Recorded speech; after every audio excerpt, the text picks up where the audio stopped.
Hello everybody, welcome to another episode of Let's Talk About. So for those of you who've been watching the series or the shows that we do with Let's Talk About, thank you very much for joining us again. You'll be very familiar with what we're going to do here today. But for those of you who've just started to watch the show that we call Let's Talk About, thank you for joining us. Thank you for coming on board and listening to the discussion. So just a little bit of an explanation. Let's Talk About allows us to go in depth into topics that we cover generally on searchengine.com. So we write about phones, technology, and all those things. And sometimes we feel like, hey, we can go a little bit more in depth into things that you guys ask a lot on our website, on our Facebook, in our private group. So we want to go more in depth into the topics that matter to you guys. So today we're going to talk about three things: specs, and specs.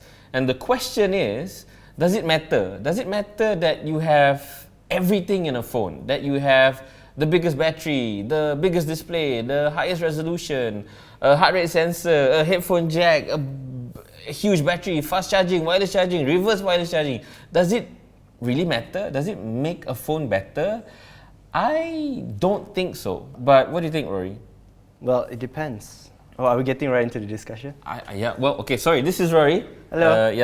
Now let's get into the discussion. Okay, I think it depends on two things. So number one, it's, what kind of price tag are you looking at? Mm-hmm. Are you looking at, sub 1,000? Are you looking at like 500 ringgit? Or are you looking at like the really high-end premium stuff? Because if we're looking at sort of like the upper mid-range to flagship level, I don't think it makes much of a difference. But that depends on number two, which is what do you use your smartphone for, right? So if you're a big gamer, if you're someone who is like really into mobile gaming, then that might matter more to you because the GPU component of the processor is very important, and different processors have different GPUs, and in my experience you're not going to get the same kind of experience because it's not as well optimized. I feel like games are not as well optimized on mobile for mobile GPUs than like daily tasks on like a normal processor.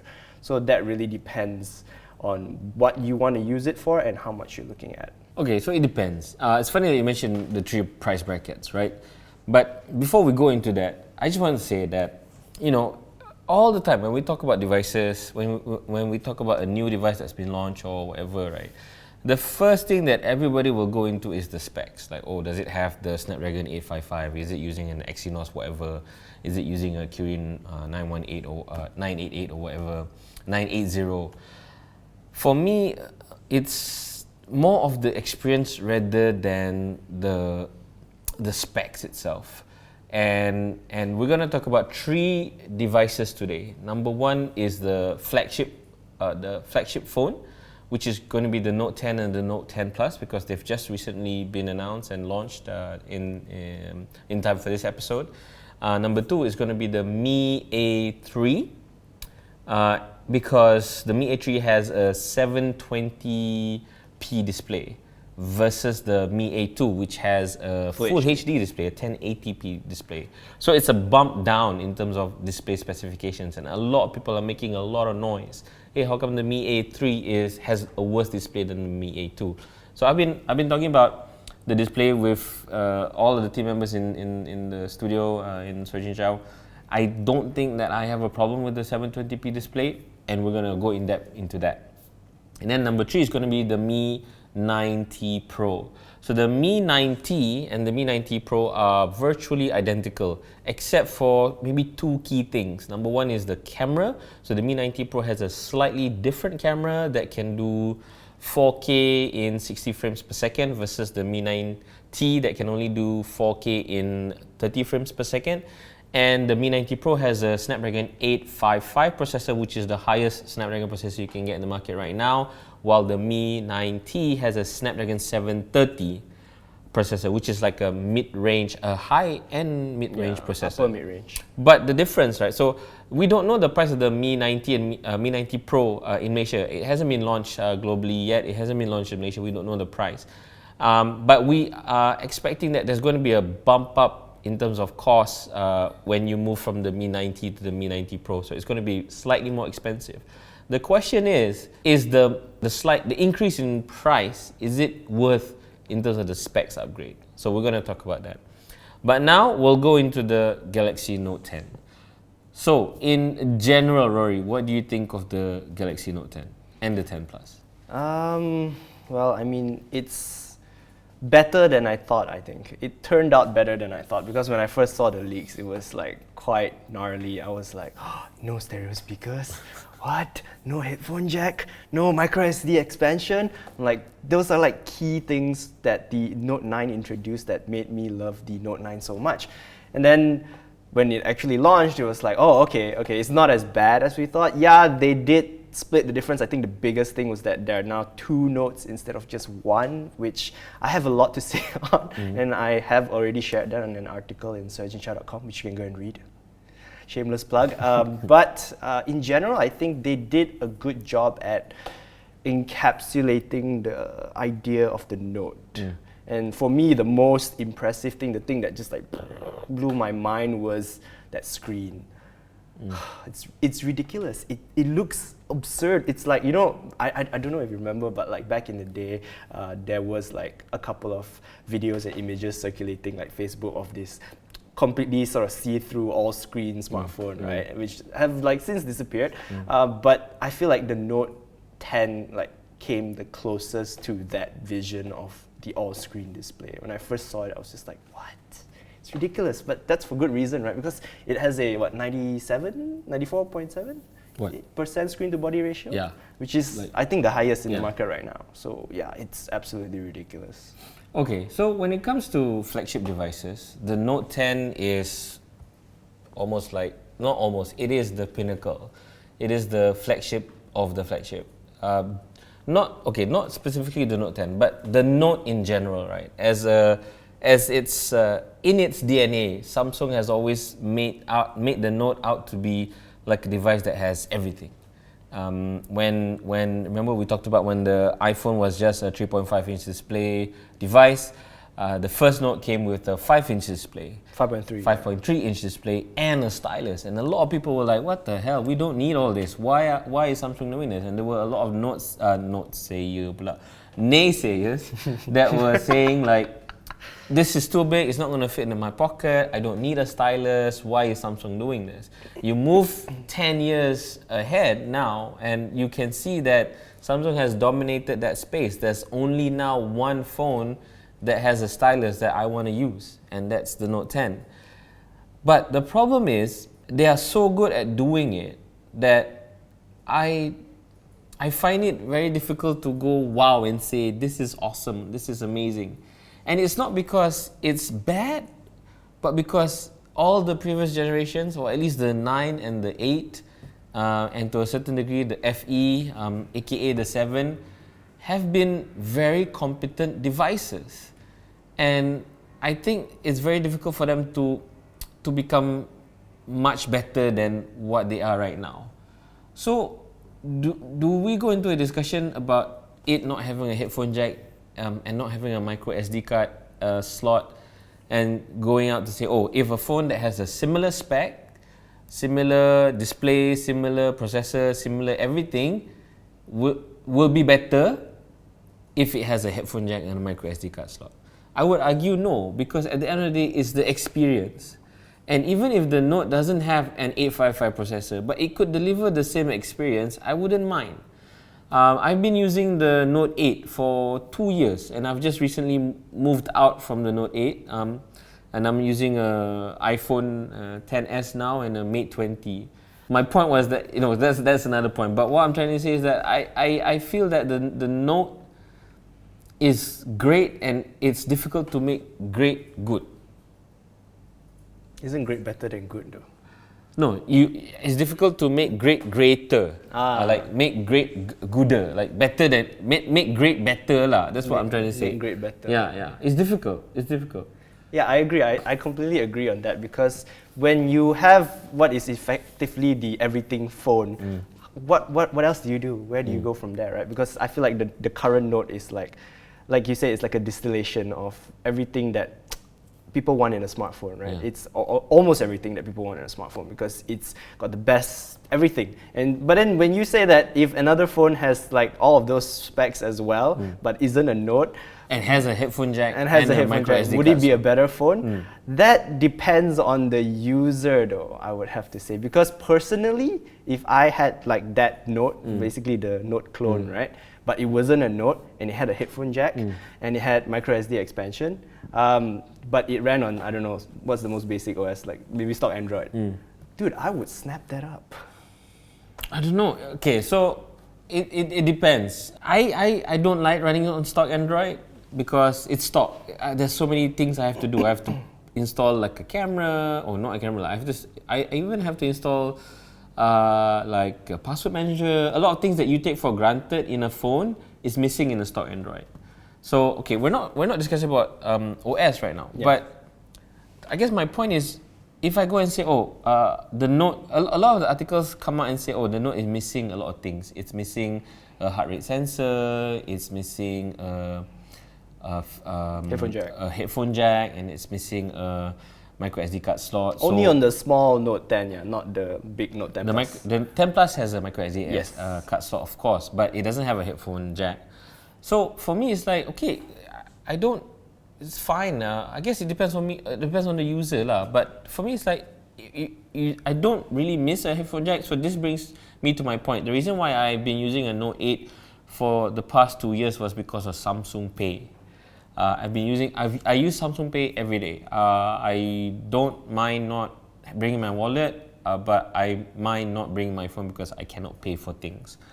But now that I've moved on to phones that don't have headphone jacks, the iPhone XS and the Mate 20 Pro, I don't miss it because I've also moved on. I now have a wireless headphone, a Bluetooth wireless headphone.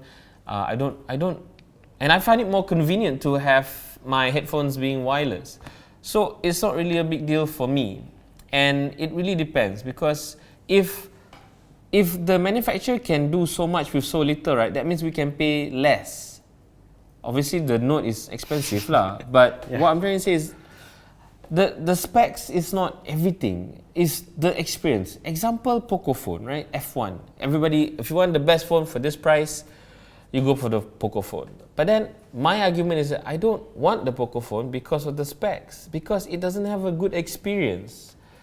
A lot of you might disagree, and some of you might do so. Put in your comments and let us know what you think. Does spec in this regard of high-end devices, does it matter? What do you think? That is an interesting point that you bring up.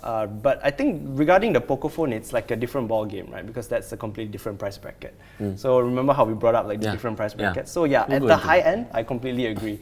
I think having purely specs is irrelevant because all the phones in that price bracket should have, that's like the baseline. That's the minimum if you're going to charge like close to 4,000 ringgit for a smartphone. So yeah, it's all about the experience. And like you said, for the Note 10, you have features that you don't find on other phones like the S Pen, like Samsung Pay. You know, those are ecosystem features. And I think a lot of people, when they ask like, why is this phone so expensive? It's because you get all this, ecosystem features that add to your smartphone experience that you don't necessarily see on a spec sheet. Like those don't get compared in like table comparisons and stuff like that. Only people who actually use them will understand. So a lot of people who are like, your Poco phone has a flagship processor, and a high-end smartphone also has a flagship processor, but the Poco phone doesn't have access to. But all it's shit in everything else. Well, the camera is terrible. It doesn't have any smart features. It is good in one thing, and that is getting that flagship baseline down. That is the best thing about it. So it sets the bar for that price bracket. Yes. So it brings that is its sort of secret sauce, that's right? a very good point. Yeah. So if we were to come back to the Note, I agree that currently, I mean, if you look at it, it's like nothing that's super wow, right? For me, it was the screen that was like very impressive. But after a while, you get used to it. I'm not saying it in a way that is terrible, Yeah. I do. I get it because it's already so good, and it is a really good phone. I don't think you guys should get the wrong idea here. We do like the Note 10. At least for now, because we haven't gotten our hands on review yet. But it looks really impressive on paper and stuff like that. But I think the concept of the Note, like in his earlier story about the iPhone being a 3.5-inch smartphone when it was there. So back then, that was like the norm, right? Because the iPhone has already been around for like a couple of years by then. Everybody's like, okay, so this is how things are. It's a smallish phone, with like a touch screen that you use your finger to interact with. The stylus is dead on a smartphone. You don't need a keyboard, that was the norm. Everybody was like, yeah, I don't need a bigger screen. Why do I need a bigger screen? Why do I need anything else? This is the best. This is how everybody should use. And that's where the Note came in and was just like, no, boom, 5.3-inch screen. Ridiculous. No other phone was that big. Yeah. And then it had a stylus? 5.3 AMOLED. Yeah, it had a stylus? Yeah. What? It's ridiculous. And then it had all the top-end specs. So the thing that the Note did was it broke that norm. Yep. Right? It broke that norm. And I think the reason why the Note 10 doesn't feel so special is because that is the norm. Yes, it has become its own norm now. So I think it's something like Childish Gambino once said. The reason why he's killing his Childish Gambino persona is because he started out creating music because he didn't want to create a mainstream. He didn't want to be like a mainstream artist. He didn't want to make mainstream music. But what happens when his music becomes mainstream? Then it's a different kind of... He needs to do something exactly. else. So it has to die. So there's only so far you can go into pop before you're just pop. I'm not saying the Note has to die. Yeah. Maybe it does. Maybe we need to make way for something new like the Galaxy Fold. That could be the next thing. I don't know. We don't know yet. Yeah. But in retrospect, I think maybe 5 years from now, we'll have the answer for that. Okay, so you brought up like really good points. So I'm trying to like distill it in how I understood what you said, right? So at the flagship price point, which is about 3,500, 4,000 and above, specs doesn't matter. Why? Because all of the phones within that segment should have high-end specs. Whether it's Android or iOS, within their ecosystems, they should be the best. Then the question is, if, like for example, the Mate 30 has a high-end processor, if the P30 or the OnePlus 7 Pro have the same specs as the Note 10, why would I grab a Note 10 over everything else? And for me, it's the experience. Number one is the stylus, but so number one is the stylus. Number two is Samsung Pay. Number three, obviously, is the display, and it's just there's a quality that's intangible, you cannot describe, that you like. For me, Samsung has that quality with their flagship devices, and if like cohesiveness, right? Yeah, and DeX, I think they've worked DeX to a way that it's so refined that it has become not a novelty but a utility. Once you try it, it's like, hey, this is very useful. I can get used to this, and I'm going to miss it if I don't. The problem is, it's like people get into discussions about specs. Well, it doesn't have this, it doesn't have that. It doesn't matter.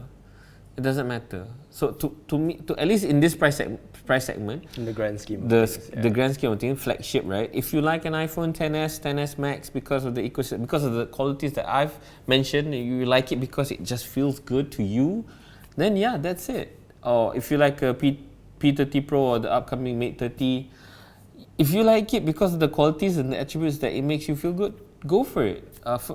For me, if it's the Note 10 or the Note 10 Plus, why not? And of course, it's the price lah. Obviously, prices it fluctuate. You wait a little longer, you get a good deal, right? Especially for the Note and the Huawei. Yeah. So in the grand scheme of things, right? People ask me, okay, what phone we should get, right? So the default, I think my team members mentioned the default for now in this period. I think within the next 3 to 6 months, it's going to be the Note 10. It's the ultimate flagship for Android. We're not going to talk about the iPhone because this is a completely different discussion. Unless you want to jump ship. So let's say you are on iOS and you want to move to an Android platform, the Note 10 is the way to go. Or if you're on an Android platform, obviously you want to go to iOS. Maybe you want to try the 10R. Or if you have the money, go for the 10S Max. At the end of the day, within this price bracket of 3,000 and above, specs don't matter. What matters is the experience. Would you agree to that, or do you have any closing statement before we go to the next segment? Yeah, I do agree. I do agree that specs play a very small role because all these, it's the norm, like it's the baseline. It has to have that, and if it doesn't have it, then that's a problem, right? And the reason why we always why we think that the Note will be the next default is because when we recommend stuff, we want to recommend the safe choice, right? The choice that anyone can, like if money is not an object, what is the phone that can give me something that give me the complete experience, that I don't feel like I'm missing out on anything. And usually it's the Note, and this time it's looking that way too. So yeah, I agree. All right, so in the top end of the segment, specs don't matter. Use whatever you feel is comfortable for you, but if you don't know if you're moving up from mid-range to a top end or a low range to a top end, the Galaxy Note 10 will not disappoint. The Note 10, Rory says, has a very nice size. I prefer the Note 10 Plus because of the 512 storage and the bigger screen. And I agree with Rory, the screen is so immersive. It's, I don't know, it's another level. I think Samsung has done tremendously well in the display department that nothing else trumps it. Okay, so we've talked about the Galaxy Note in terms of the top end of smartphone segments, right? So we have the three: top, mid, and low end. Now we're going to move into the mid-low end segment in terms of specs. Does it matter? So if you're spending about, how much is the Mi A3? 1,500. Hang on, let me check my production team. How much is the Mi A3? 899 for 64 and 464, and then 999 for 428. For like 1,000 ringgit, you get a Super AMOLED display. For AMOLED display. Super, I don't think there's a super there. a AMOLED display. It's It's an AMOLED display. You get a 4,000 milliamp hour battery, a Snapdragon 730 processor, right? No, 720. 675, right? 665. So we get a Snapdragon 665 processor, which is like again a lower mid-range device. Now the thing is, okay, with that you cannot expect a lot lah, right? So this is the specs that you get. You get where's the device? This is the one, right? Yes. So you get a triple camera, wide angle, zoom, and No zoom, depth, a depth sensor, a wide angle, and an ultra wide. and an ultra wide, Yep. right? So this is the norm for this price. You wouldn't buy anything else if it doesn't have all these things, right? If it's priced the same. I would say it's actually a little bit better since it's under $1,000, because the 665 is sort of like an upper mid-range processor. Yeah. So it's actually a pretty good deal if you look at those specs. It's a nice device. Yeah. Now, the problem that a lot of people have, or a lot of the people on this side of the table have, is the display. So I don't know if you can punch in to the display. The display on the Mi A3, which succeeds the Mi A2. So this is the upgrade or the newer version of the Mi A series, right? So there's the Mi A1, Mi A2, and then the Mi A3, which is this one. A display that has a lower resolution compared to the one that it replaces. And everybody went crazy about it. For good reason. So now I'm going to go back to what Rory said. For the price, 999 for The top spec, right? the top spec, which is the It's 664, right? 664, right? 464. 464 top spec. High spec is 4128. 4128. Storage, right? UFS.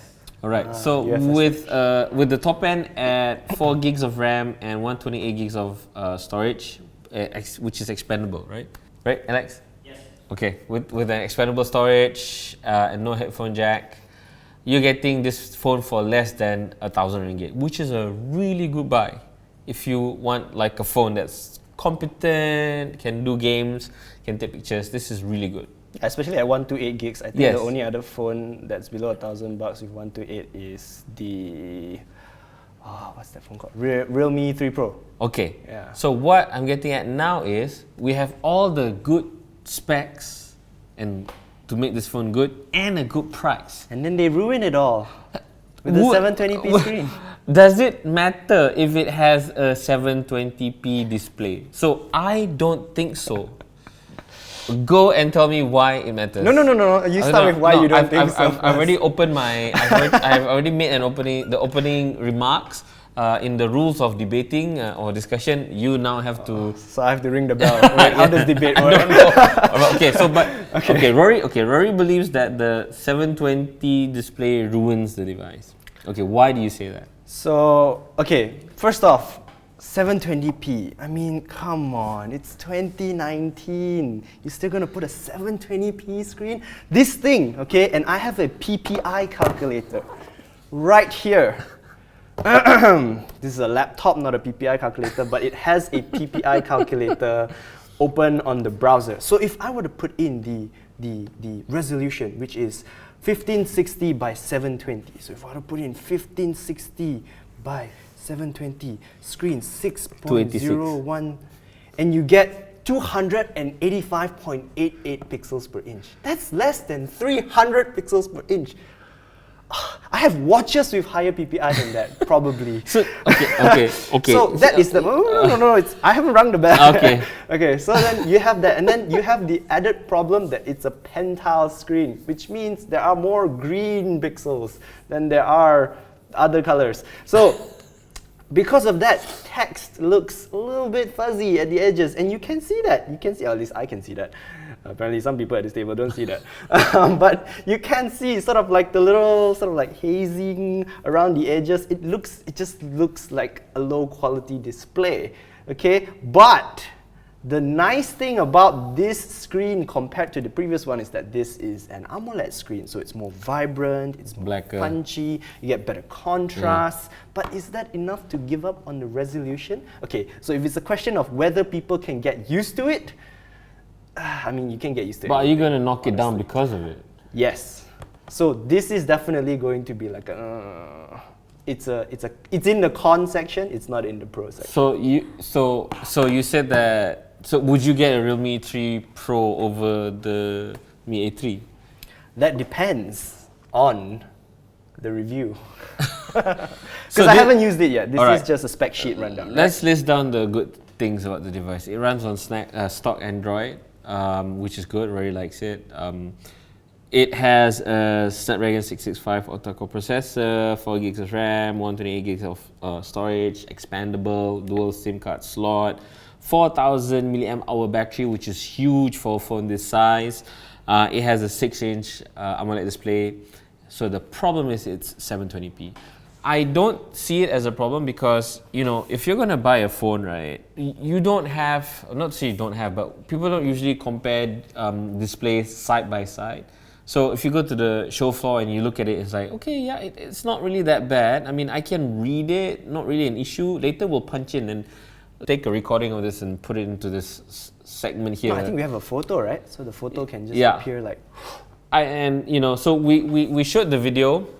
We talked about this, and I think Roland Kwan was quite curious as well, and he asked whether it's a pentile display, because he pointed it out to us that if it's a pentile display, it's even worse. And I took a picture and showed it to him, and it was definitely a pentile display. But at the point of buying this, 1,000 ringgit, I mean, it doesn't matter lah. I'm using a lot of this other phone. I don't have an issue with this at all. The problem with this is that I did have an issue with the iPhone XR, which has a HD display as well, but it's not 720, right? Okay, bring out your calculator again. So if What's we the were difference? to bring out the PPI calculator. So just to recap, the Mi A3 has a 286 PPI. 280, yeah, 286. Yeah, if you round up. 285.88, right? 285.88. Yeah, okay, so 286. So, the iPhone XR, which Amin didn't like the screen at all. I don't like the screen. He didn't like the screen at all. I mean, for good reason, right? Because it's an iPhone. I'll explain to you why I don't like the display. But if we look at the display resolution, so it's 1792 by 82 by 828. Okay. Okay, so if we were to punch that into the PPI calculator, so 1792 by 828, and then the screen size is 6.1 inches, and you'll get 323.6. But Apple rounds it out to about 326. That's a significantly more higher PPI count than this one. Yes. So the reason why, okay, so if we were to explain, do you remember Apple's Retina display, right? So the requirement for it to be a Retina display is that it has to have at least 326 pixels per inch, because apparently that's when your eyes cannot distinguish between the individual pixels. Yeah. So that's why this is still a Retina display on an iPhone XR, even though it's still sort of like, it's below full HD, but it still has that 326 PPI. Okay. Despite the PPI count, the thing that's that people always forget is that it uses an LCD display versus an AMOLED display. And it's difficult to explain in a spec sheet, right? Because you see, AMOLED and LCD. So to a lot of people, they don't know the difference, or it doesn't matter to them. If you can put the two displays side by side, you will notice the difference immediately. And for me, that's even more of a big deal because LCD displays have washed out color. They don't have the blacks are not good. They're not that vibrant and they're not that bright. So I don't mind if I'm not gonna, so back to the discussion, specs, right? I'm not gonna knock this device down for its price because it has a 720p display. It has experience that you like. It has a camera that we all agree is not bad. It has a large battery and it has a battery life that is not bad too. So yeah, I see those points and I agree. Okay, I agree that a lot of things about this phone looks really good, but you can't ignore the fact that it's still a 720p screen, right? I mean, it may not affect the overall conclusion. I think it will still probably be a really good phone, but imagine if it had a full HD display. It would be even better. But there is a benefit to the 720p screen though. Battery life will be incredible. I guess it's easy to say, it doesn't have a 720p display. It doesn't have a full HD display. It doesn't have this, it doesn't have that. It's easy to say that, but again, it comes down to the experience. And I think for like a value buy, right? The segment is competitive. We have Honor, we have Realme, we have also Samsung coming into the space and they're doing like better devices now. Probably the most competitive segment. And you have Xiaomi, which is the crown. Xiaomi holds the crown when it comes to bargain basement phones. So for me, it doesn't bother me that it has a 720p display. It doesn't dilute the experience, or it doesn't take anything away from me using the device. But what bothers me is, why did Xiaomi do it? And I guess this thing is like going full circle, right? Specs matter because we need to push, at least in this price segment, because we need to push the manufacturer to say, hey, what is your excuse for not putting a full HD display when everyone else has? When your previous model had a full HD display, why are you doing this? So without an answer, I think it's clearly for cost cutting lah. Yeah. But then again, the price has not dropped from the previous model. It is slightly more affordable, yes. The previous model was 1199. At least when it launched, it was like above $1,000. So this is actually more affordable. So I mean, if you look at the grand scheme of things, you can see the trade-offs, right? Okay. And I think in general they are mostly positive. But I think the reason why people take such issue with the screen is because it's the thing you're looking at every day. Yes, it defines your experience. I noted that when I did my 10R first impression. I said, Apple put in like a really awesome processor, similar camera to the 10s. They didn't compromise on a lot of things, but they compromised on the thing that mattered the most, because that's something that I'm going to have to look at every day and be reminded that I skimped on an iPhone and got the shittier display. But on this, I don't see that. What? I don't see that this is a terrible display compared to... Bias. I'm not. Okay, so let's put it up to you guys. Okay, so let's put it up to you guys. Where do you sit? Rory's side or my side? Does it matter if this doesn't have a 720? If this doesn't have a full HD display? How important is that to you? How is it important? And does it take away from your experience? So I had the benefit of trying the 10R and this together and saying that, I would forgive Apple if they put a 720p display, AMOLED display on the 10R. I would forgive them for that rather than a LCD display. I guess it's a double penalty lah. It's not a full HD display and it's not AMOLED. For me, that's a double point. This is a compromise, but it's a compromise that should not have been. Xiaomi didn't have to do this. They already had a full HD AMOLED panel on the Mi A2. Oh no, that was actually it's an LCD panel. Okay, LCD. Yeah. But they have AMOLED panels on the Mi 9T, right? Yes. So they have panels. Why are they not putting it on this one? Which is weird. Yep. Okay, so that's pretty much it. Put down your comments. What do you think? So specs. Affordable mid-range. For the Mi A3, does it matter if it doesn't have a full HD display or it really needs one? Okay, so thanks very much. Let's move on to the next segment. Alright, so we talked about the Galaxy Note 10, the top end of the spec discussion. And then we talked about the Mi A3, the kind of like lower end affordable segment, the below 1,000 ringgit of the spec discussion. Now we're going to talk about the meat of it, which is the the mid-range, like upper mid-range. The mid-range device where a lot of people will be spending money on, because this segment is very interesting to a lot of people because number one, it presents a very good value for money buy for a lot of people. We get a lot of comments on Stranger.com and also in our group RKMD on Facebook, which you should totally join. A lot of people ask, what phone can I get for less than 2,000 to around 1,005? That is like the bulk of where people are willing to spend money on devices right now. And in the thick of it is the Mi 9T and the Mi 9T Pro. So the two devices that we have here.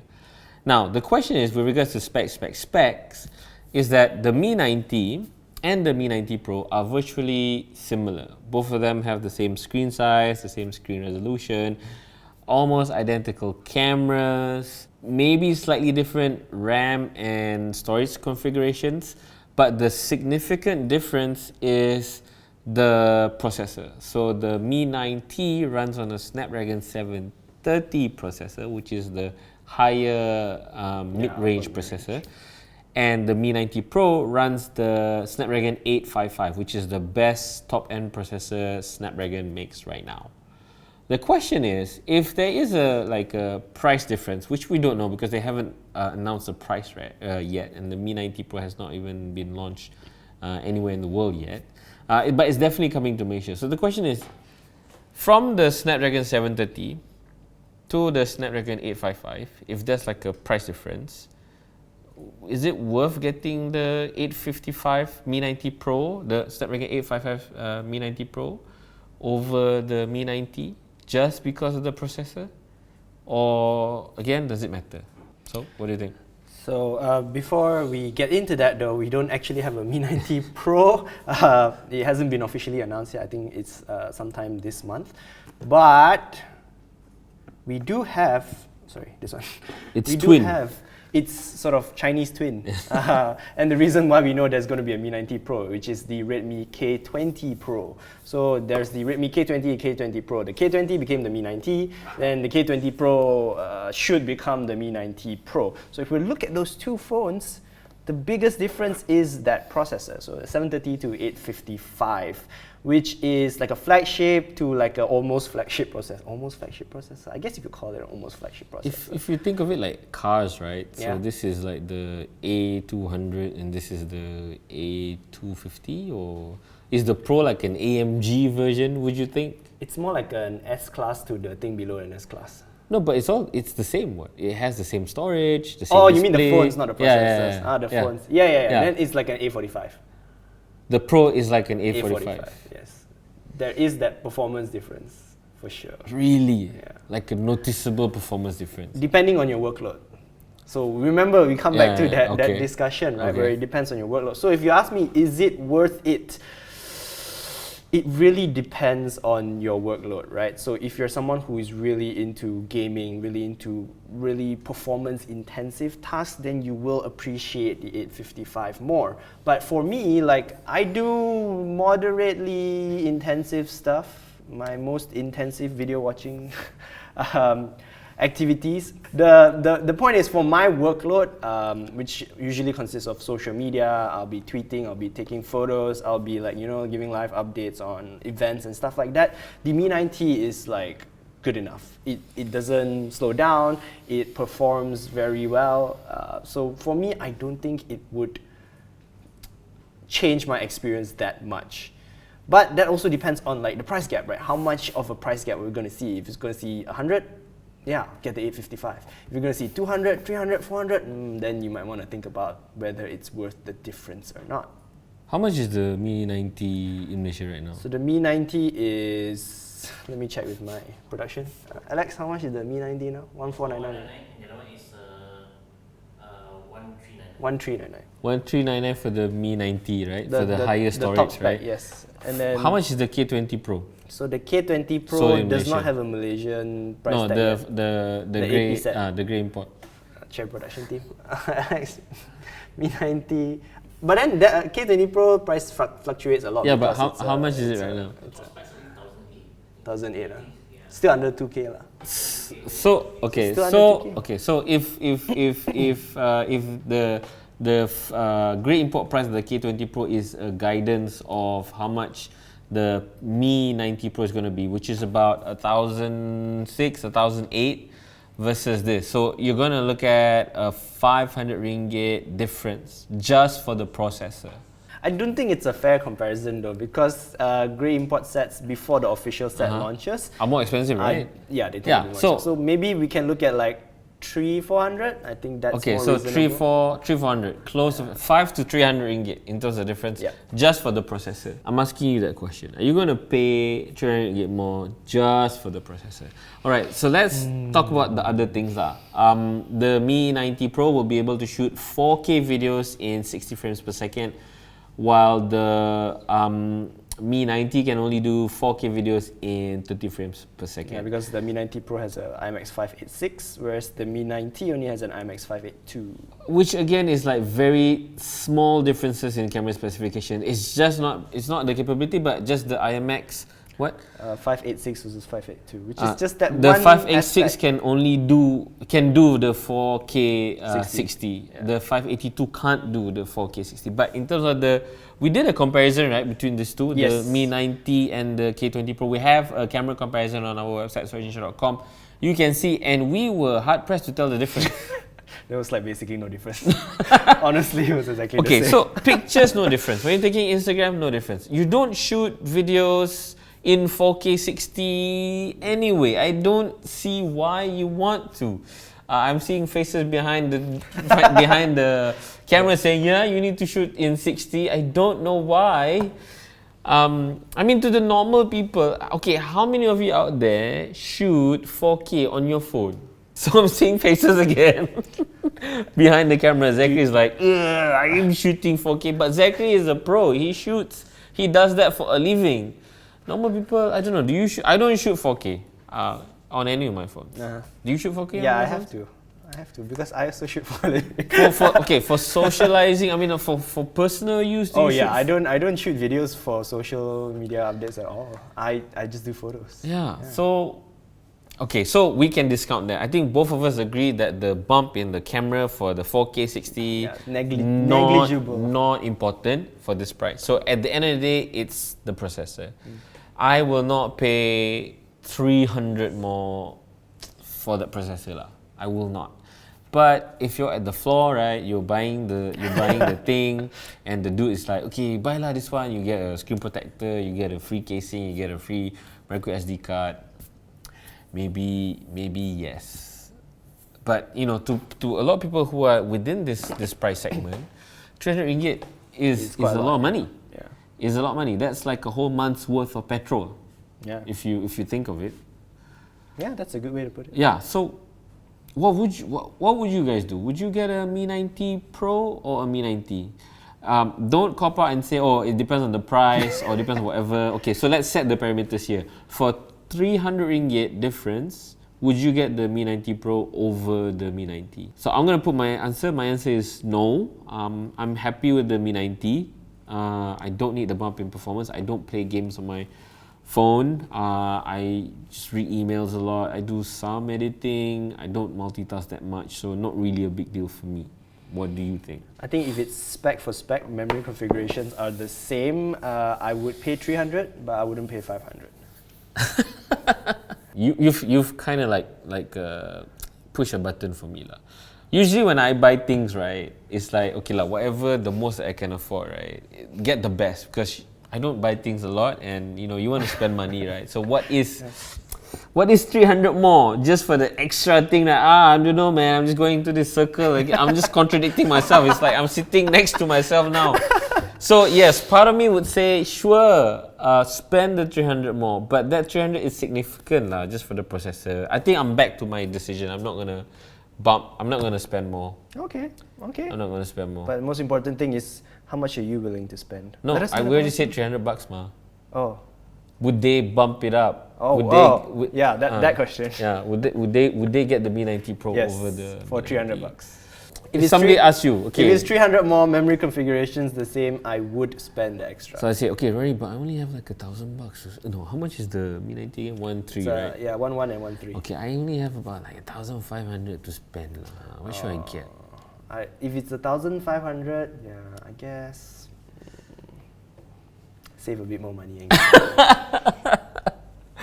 Like eat a bit more Maggi Yeah. and get the 855. That's like only how many? You know the popular saying. That's like 10 Starbucks. Stop drinking so much Starbucks.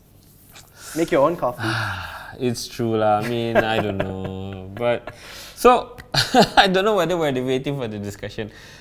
Solid consumer advice. When we started this show, we talked about specs, and we always have this discussion about specs, and I hate going into discussions about specs because it's not fair to the devices. It doesn't tell the full story. It doesn't show the experience. It's not fair. And I think a lot of phone manufacturers have moved on to a level where it's beyond the specifications. It's a lot of optimization in what they can do. For example, a lot of the devices have the same Sony sensors, but some of them are better than others. And that's not down to specs, it's down to how optimized the software is. And it's down to experience. At the end of the day, no matter if it's the top end, mid-range or low end of the price segment, ideally you should get the most of what you can afford. Yeah. But in an ideal situation is always not the case when you're going to buy something, because manufacturers are always going to put choices in the middle to confuse you, right? To always want to break you down, and whatever bracket you are, just get something. That's why you join RKMD, where you can get solid buying advice. That's very good. That's a very good advice. So if you want to know more about what phones to get, we have a really active group happening on Facebook. Look up for RKMD. Zachary is going to put out the thing on here so that you know where to look for it. Join the group, get into the discussion, and let's have fun together. We do some giveaways there as well, so do come in and join us. But at the end of the day, if you're asking me, I mean, okay, for a flagship, what should I get? We'll all agree we're going to recommend you the Note 10 or the Note 10 Plus, depending on how big of a hand you have. That's a definite for Solid sure choice, one, yeah. you know. And then the Mi A3, then if you ask me, I mean, is it going to be a big deal if it doesn't have a full HD display? I'm going to tell you no, it doesn't matter. Try it if you like it, go for it. It's a solid device anyway, and the display doesn't take that away from it. Now, the Mi 90 and the Mi 90 Pro, we're split. Yeah. I agree with Rory that if you can spend more, go for it. But at the same time, I'm conflicted because I don't think it's worth it. So I would stick with the Mi 90. But if you do gaming or whatever, you need the power, go for the Mi 90. But I think another important thing to add to that is that even though it is a price bump, I think the total price itself is not an unreasonable amount for the kind of specs you're getting. So it's already it's probably going to be a very well-priced device anyway. Yeah, it is. Yeah. It is. Xiaomi is still going to have that crown on their heads, and they're still going to be the best bargain, best buy device out there. It's a default. If you want something good, just get something good and cheap. Just get a Xiaomi. You won't have a problem. But before you spend your money, make sure you ask us first. I don't know, man. So you're getting a flagship processor at a really good price, and that means it moves its contest to a higher end of the segment, which I think the Mi 90 Pro is still very competent to go up against. So at the end of the day, it doesn't matter, specs doesn't matter, it's how much you can afford and what you can get. And always before you go into anything, try and experience the device, because it tells you a completely different story altogether that specs cannot describe. That's true. Right? So is there any closing statements or whatever you want to put in before we end the show? Specs don't really matter unless you're spending like $500. Then that one specs matter a lot. Please do yourself a favor and read searchinchat.com before you buy that phone with like a MediaTek, God knows what number. Then you're in trouble. Okay, so I get your point. So if you're spending less than 500 ringgit, it can go really bad if you buy the wrong phone. So make sure you check searchinchat.com or ask the people in RKMD. They'll be more than happy to help you out. Yeah, we will have a best smartphones under 1,000 ringgit guide coming up sometime this month, hopefully. All right, cool. Okay, everybody. As always, we enjoy doing these shows. We do videos every day, and we thrive on your comment. We thrive on your feedback. We really need you to tell us how we can be better, what you like, what you don't like. Similarly to this show, what you like and what you don't like, and how we can make it better. Also, do suggest us what topics you want us to cover in the next Let's Talk About, and we'll try to make that happen for you. If you have any suggestions, comments, let us know, please. We do hear that you guys said that we need to turn this into a podcast, and Rory's working hard on making that happen. We're trying to get like some equipment together so that we have like a good quality podcast out, so that you'll be able to enjoy it when it does come out. But I'm not sure whether it's going to be able for this show. But you know, if it does, good for you guys. If not, keep on watching. We'll catch you guys in the next episode of LTA. This is Amin.